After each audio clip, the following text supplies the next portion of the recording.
now for Inside Utah Politics with Lindsay Aerts. Well, welcome on in today. Glad you are here. News for Utah Plus, the number 4, is our free TV streaming app. We're glad you found us there. Maybe you're watching on YouTube as well. Wherever you're listening, watching, or hanging out with us, we appreciate it. Joined today by a couple of political analysts who are going to break down the latest political headlines, both in Utah and across the world. We got a lot going on. Taylor Morgan, Leah Murray are here. Hi, guys. Hello. Hello. Happy holidays. How was it? Happy New Year. Happy New Year. We are off to a strong start here in 2026. Are we? What makes it strong? Because do we have other states? I feel like we're just capturing other places on the planet. That's a way to do 2026. This is the year of the horse. We should be galloping into action. No, this is nothing new, and we'll get into it. Horses have lassos, right? Yeah, I like that. It's about time that we horse lived has up a lasso, to our, Peter. imperialist heritage. I mean, Monroe Doctrine. Let's just do it. Let's go. I do think it's worth noting horses are not the ones that use the lassos. Oh, that's fair. That's fair. Wait, we are going to get destroyed by the entire Republican caucus for that. Really? Because I didn't even know it was happening. Okay. I have to link some sources in the description here. I fully Lindsay, recognize that horses don't use lassos, but cowboys who ride them. Okay. Yeah. Let's get into what we're talking about. Sure. Which is. Yeah. Let's get into the references that we're making here, which is the latest out of Venezuela. Obviously, over the weekend, the leader of Venezuela, Nicholas Maduro, was captured by the U.S. in what the president is calling a law enforcement operation. He was indicted on narco-terrorism conspiracy charges. Both he and his wife pleading not guilty. She also charged with cocaine importation conspiracy there. Again, pleading not guilty. But this sent shockwaves through the political community, through the nation, through the world, as we look to what happens next with Venezuela. So that's kind of the question at this point, you guys. What is the day after plan here? What happens to Venezuela? Who runs it? What do you think? We do. Yeah? Yeah. Yeah, I mean, I think it's interesting, right? And then because I think part of the reason why we had an issue with Maduro is I think an opposition leader, right, should be the new president. He doesn't step down. So I do think we have thoughts about Maduro behaving like a dictator, right? And so I want to just say, if you're America and you care about, like, I don't know, democracy, right? Like that would be something we should care about. But my understanding from what I was reading, correct me if I'm wrong, is the opposition leader's not someone that our administration actually is in line with, or, you know what I mean? Like they're not on a good page. So my understanding is I think we are in charge until they figure things out, or until we figure things out for them. You kind of got mixed messages from Secretary of State Marco Rubio and President Trump on who would run it. President Trump said we would, or was it the other way around? I forget who said what, but yeah. I think Rubio said we'll wait and see, or we're going to, transition, I think is the word he used. No, it's Rubio's job as Secretary of State to add some nuance and, to sound smart about this and kind of reassure everyone. But, I appreciated President Trump's being very direct and just saying, we're running it. Yeah. So, Taylor, talk to me about why you think the U.S. should run Venezuela. Well, I don't know that I firmly believe that we should run Venezuela. I do believe that the action of, the extradition of Maduro and his wife to face charges here in the U.S. Look, I support that. I'm behind that. There's precedent for that, right? We've done similar things in the past.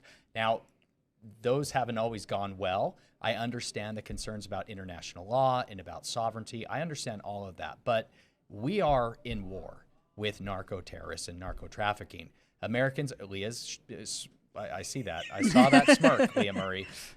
And we're actually not at war because that requires an act of Congress, Okay, Taylor. we're going to get all academic. And I'm sorry, but what did the president call it? Did you say earlier, Lindsay? It's a police action or a law enforcement action? A lot of wars action. are fought without the approval of Congress, okay, and rightly so. In this instance, I think it was the right thing to to bring Maduro to the U.S. to face justice. He's been facing criminal charges from the New York court since 2020.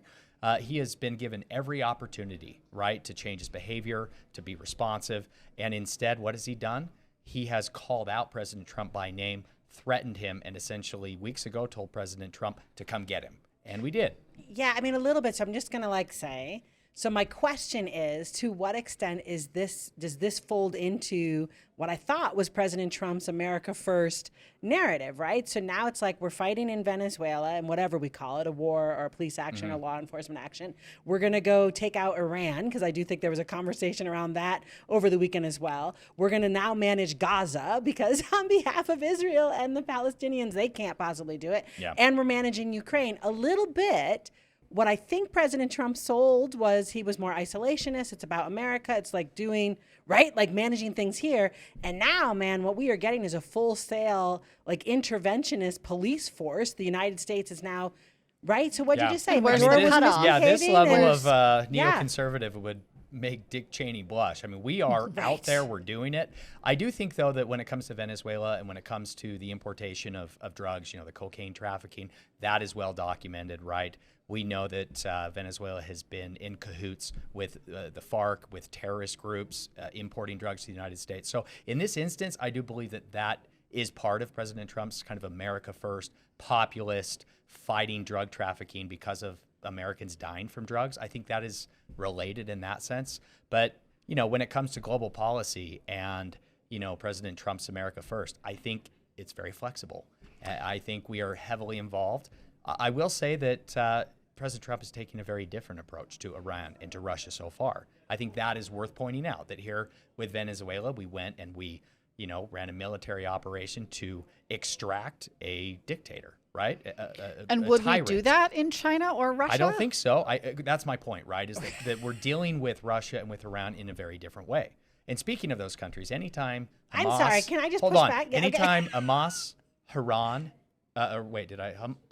Iran, and Cuba all are upset at something we did, we clearly did the right thing. But I'm just going to push back and say he bombed Iran, right? Like That's that actually true. was, so don't act as though Yeah. it's different. These feel like the executive using military power unilaterally without getting approval from Congress. And then there's a whole conversation by Congress afterwards. What President Obama did the same thing with Osama Yeah, but bin President Laden. Obama wasn't saying I'm an isolationist and the things we should be focusing on is America first. I'm just saying, the way you said earlier, this would make Dick Cheney blush. This sounds like Reagan. So it's like 1980s Republican politics when we're talking like this, which just feels like a pivot from a Trump presidency. Listen, you have to be flexible when it comes to President Trump's policies. Okay, Leah? Just keep an open mind. So, Leah, what should Congress do here? Do they have some responsibility to go back in, look at this, and decide if there was legality to this arrest? Well, a little bit, I think Congress should issue its war powers resolution trigger, right? So what it should say is, okay, you went in, you took this guy, and Maduro in court said he was kidnapped, right? So we decided to be the police for the country of Venezuela. I'm not really sure where that was a good idea. And so we're going to give you 48 hours to tell us what we are doing. If Congress actually wanted to assert any of its institutional authority over war making, right, and be able to ask and questions about what we're doing, that's what they should do, I think. But You're a little bit too much of a literal constitutionalist here, Leah. You're getting way too academic. Look, no one trusts Congress. You can't tell Congress what you're about to do because Congress will leak it to everyone, right? They have a little bit of a I don't want to tell leaking Congress problem. anything. Keep Congress in the dark. The less they know, the better. I just want to say how proud I am to be the literal constitutionalist I know. on this panel. I say that with love. Hold on. It's like I'm living in the upside down right now. I also but love that I just turned on the mic and said go, and you guys are like, we went after each other. Yeah. But a little bit, so let me just pick, right? I think Senator Lee tweeted at some point in the middle of the night over the weekend something similar to what I am saying, which is also a literal constitutionalist. You and Mike Lee. On a page together. But basically, look, I'm going to need to hear something that makes this important. Yeah, thank you, Peter. I look forward to learning what, if anything, might constitutionally justify this action. Yeah. In the absence of a declaration of war or an authorization for use of military force. Yeah. So if you are Mike Lee and you're basically what does he always call it? Deep state, right? So the executive branch just does whatever it wants. This should remain a problem for anyone who thinks the executive branch has too much power. But important to note that 20 minutes later, he came back with another tweet saying, just kidding, I got off the phone with Secretary Rubio, and he said we went in as law enforcement and we bombed for the safety of that Well, maybe enforcement. Secretary Rubio addressed his point and gave Mike Lee reason to believe it was constitutional, right? Or perhaps, Secretary Rubio just said, hey, shut up. President Trump says, shut up. I don't know. But either way, I appreciated the initial response from Senator Lee. I think he makes a great point. Leah, I think you make great points as well. And I'm clearly hopefully listeners and viewers know at this point that I can be a little bit sarcastic in some of the points I'm making. I do stand firmly behind my point about not trusting Congress, though. I think that is a very fair point. Do we think it's a good idea? And by we, I mean you, Taylor. So just talk to me about, do we think it's a good idea for the United States to be the police of the world? So is the answer that anytime something happens on the planet that is anything from Maduro to, I think President Trump mentioned Cuba also over the weekend. So now, just explain to me how that works. Like, well, how much money, how many trillions of dollars do we need to have a military that is ready to move at a moment's notice to manage Iran, to manage Russia, to manage China, to manage Cuba, to manage Venezuela? And is that what we all signed up for? Well, we always have been the world's police. We are, and we always will be. We're the only country in the world that has the military capability to do so. Now, I'm not saying that we should in every instance, right? I think there's, it's a case-by-case thing. I think the way we extracted Maduro, that was the right way to do it at the right time, I think for the right reason. More will come out in the trial, of course. I think also striking Iran's nuclear targets and, destroying their nuclear capabilities, that was also the right thing to do in the right way at the right time to minimize or mitigate the threat of a nuclear Iran. So that doesn't mean we are going to go in and pull out rulers of every country we disagree with, but we should be exerting our military force. Right. Because, again, let's go Ronald Reagan here. We already have, right? Peace through strength. And $38 trillion debt, Taylor. I mean, at some point, we've got to talk about. It's not real money. It's not real money. It's monopoly money. It's fake money. Oh, my goodness. All right. They already have the military, so let's use it. I don't know if this equates, but when we pulled out of Afghanistan, too, Republicans were very critical of the way the Biden administration pulled out of Afghanistan, and we saw big problems with that, literal lives lost, right, as that happened. So there has to be a plan. No, but I do appreciate right there, Lindsay. I love that point that you just made, and if you don't mind just pulling on it. One of the things the United States used to do, and Japan's like a very good historical example, was nation building. Yes. Right? So when something bad would happen, the United States would move in and be like, this is how you should live. And actually, I would say for Japan, it worked out. Right? Like, I think actually that works out. When we have decided over the last couple of decades to be America first and not really be into nation building, things like Afghanistan happen, right? So you basically go, we came in, we disrupted everything, and now we're pulling out because it's on you to rebuild your nation. My question on the pivot is, so we are now running Venezuela. Have we now shifted back to a nation building position? Right? So, which again, I think your point's well taken, Taylor, that maybe we've always been the police, but we have kind of stepped away from nation building over the last few decades. Well, and I just kind of wonder. We have publicly, like in a really prolific public way, right? But we are still doing it, in private, in the shadows. We're doing it through proxy wars. We're doing it through the CIA or the NSA. We are still doing these things, right? And listen, the world is way too small. And America, our economy, our political power, it's way too significant for us to pretend that isolationism is even an option. It hasn't been an option for 100 years. And so here's my thing. I'm not saying that we should go into massive public debt to take over the world and colonize the world. But your point about Japan, I think, is incredible. Look at the Marshall Plan, rebuilding Europe, and what has happened there as a consequence. And then look at Iraq and Afghanistan and what happened in those countries when the U.S. left them to their own devices, right? So I think Venezuela is very interesting to me. Venezuela has been a mess of civil war, of violence, of tyrannical despotism for a very long time. Now, what happens from here? Can the U.S. nation build, right? Or will it all be about privatizing the oil industry there?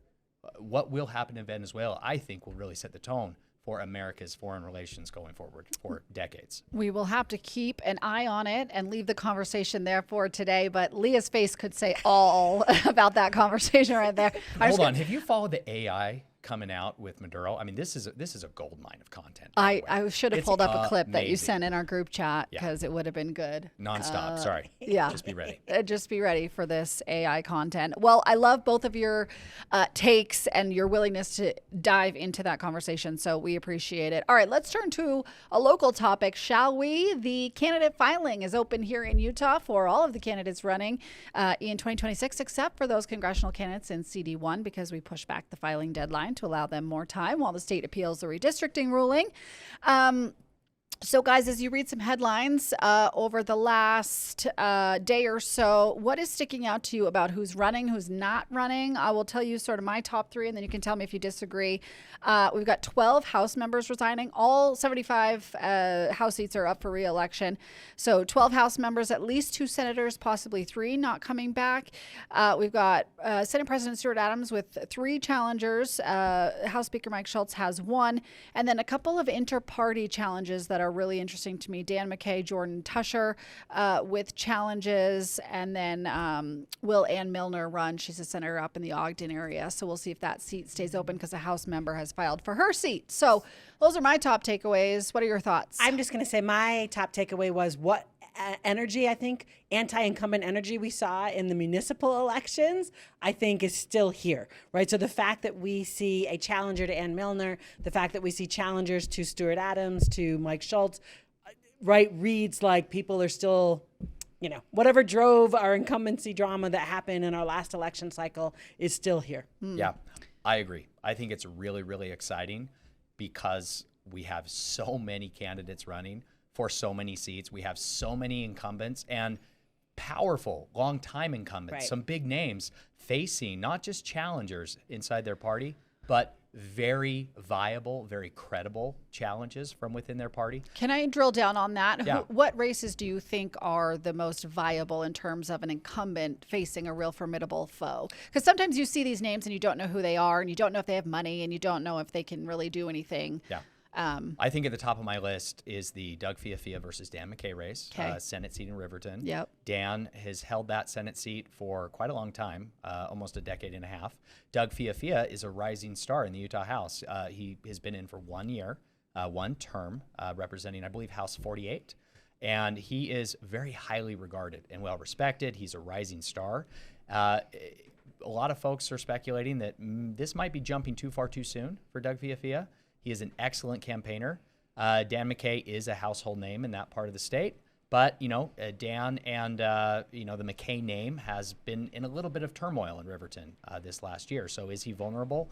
Perhaps. We'll see. From my perspective, you know, with my role with Count My Vote and supporting the signature path, I'm watching really closely to see who is collecting signatures in these races versus who is going convention only and just trying to win over the delegates. That's something I'm watching closely. Yeah, and I guess I would add maybe it's a similar, right up near where I am, which is Jill Coford running against Ann Milner. It is similar. I Yeah. don't know that we know if Ann Milner is stepping down or just hasn't filed yet. Right. Like I have not heard Yeah. that. The deadline is 5 p.m. this I Thursday. tried to call her yesterday. She Right. didn't So answer. a little bit, Ann, I don't know check your that. messages. And so my answer is similar because Jill Coford is relatively recent into the House, Yeah. right? And this is a move against a sitting incumbent who has been there for a long time. And like you said with Dan McKay, Ann Milner used to be president of Weber State, very well-known name up in this area. Yeah. So it looks similar, which again, just like, so what are these House members getting? Like what group chat are they in? Yeah. Right? Like that they are saying it's not a jump too far too soon.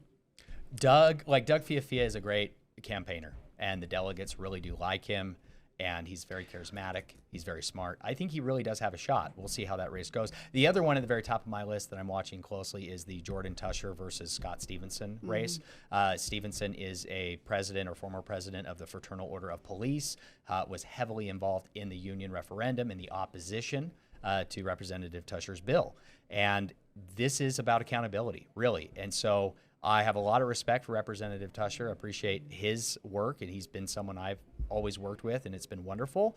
But it is very healthy, I believe, to have incumbents and powerful members of the House like Rep. Tusher face a challenge and be accountable to the voters in their districts.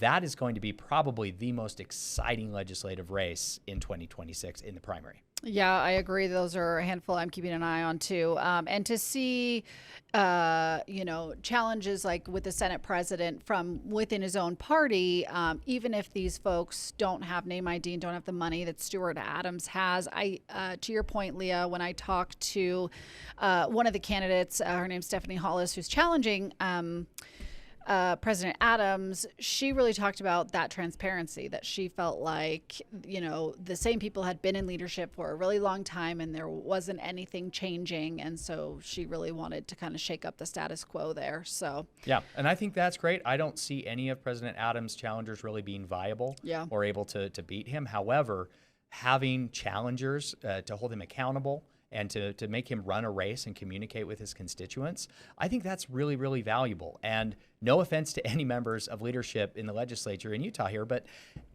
they can so often get so busy and so tied up with all of the duties and all of the time constraints associated with leadership that sometimes, I'm not saying all the time or in this case, but sometimes the constituency can suffer, right? Because these legislators, even though they're so incredibly powerful, they are, pulled in other directions and they're not able to focus solely on their constituents. Yeah. The other thing I like about challengers, so if I could fix America, part of me wants to say every race has got to have challengers. And if almost like we could run a lottery to force people to run for office, I almost would be on board for that. Mike Lee might have a problem with that. Right. I don't, as a literal constitutionalist here, but can't say the L word. Don't say the L word. Yeah. But the point is, it's not just about how good they are to constituents. When a challenger rises, usually they bring issues that heretofore the sitting member hasn't really paid attention to. And research shows that those members then do what we call issue pickup, right, Taylor? So they'll be like, I didn't really know that was a big deal. So you're running against me, Stephanie Hollis, and you're coming at me with this issue. Probably Stuart Adams will pay attention to that issue, right? Mm-hmm. So it's a little bit what can happen with a good challenger is it introduces new policy conversations. The free market of political ideas, exactly right? It is, exactly right. Interesting. Unless we have those challengers, we are not having a stale. debate or a conversation. Right. It gets stale. And even if voters like their member of the legislature, they don't necessarily feel like they're being spoken to. Right. Yeah. Right? Interesting. All right. We have very little time left, but I want to bring up this final topic, even though we won't be able to do the deep dive that we probably should give it. And that is Utah's reached in sensitive materials law. This is a so-called book banning law. The ACLU of Utah, a handful of authors and a couple of anonymous students have decided to file a lawsuit against this law, basically alleging that portions of it are unconstitutionally overboard and violate the First Amendment. This comes literally the same day that it was reported that some more books were banned out of Utah schools. Leah, hot take real fast on both the lawsuit and more books being banned. Yeah, I have got real problems with a supposed commitment to local control and then having a law that says 3 districts can make a decision for the entire state. I have no problem with local districts and parents having conversations about what books maybe are most appropriate for their libraries. Right? Let them have those conversations. Let them ban books if they want to. I'm really uncomfortable with 3 districts making a decision for the entire state. Taylor, how do Republicans feel about it? I'm not sure, but I'll tell you how I feel about it. Fair. I agree 100% with Professor Leah Murray. Yeah. When it comes to books and professors, and she's listen, the one I agree with. Parents, let's stop being lazy. Maybe let's have a conversation with our kids about what books they're reading in school, whether it's private or public or at home. Mm-hmm. Yeah. Right. If it's about parenting, I think we've had this conversation a number of times, right? If it's about the parents playing a role, they should play a role. But mostly parents in Tooele shouldn't tell parents in Ogden what happens in their schools. Yeah, maybe everybody should read more books. Oh, I said less books. Read less books. More books I think is a better approach. I don't mean that. I don't mean that at all. I just downloaded some Audible books recently, so I was like, let's listen to more books, listen. shall we? That More works. listen. It's not the more, Does it's the it count? verb. Right, I got you. Just it's a lot of effort to, listen. And the light has to be on. Yeah. Well, when my eyes get tired. All right. Wow. All right. Now you know how I feel. No, go out and read more books. We'll have to watch that lawsuit and see where it shakes up, how far it goes. Obviously, we're just learning about this today, so we'll have to see where it all shakes out. Guys, appreciate your thoughts today and all of the topics that we delved into. Such good discussion and conversation today, and I appreciate it. Make sure you watch Inside Utah Politics this Sunday, 8 a.m., 4 p.m. on ABC4. That is where you will find us weekly. Producer Peter, we appreciate you too.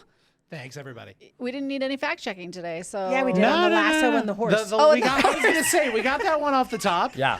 Just me. I needed the fact checking. The horses, I fully They are recognize. often adjacent to one the another. lasso, yeah. Everyone had forgot about that until. Right? Yeah, now we're going to end on this. You know what I everybody. meant. Fantastic. Whose show is this? Anyways, Equestrians, I apologize. I'm so sorry. we will see you next time.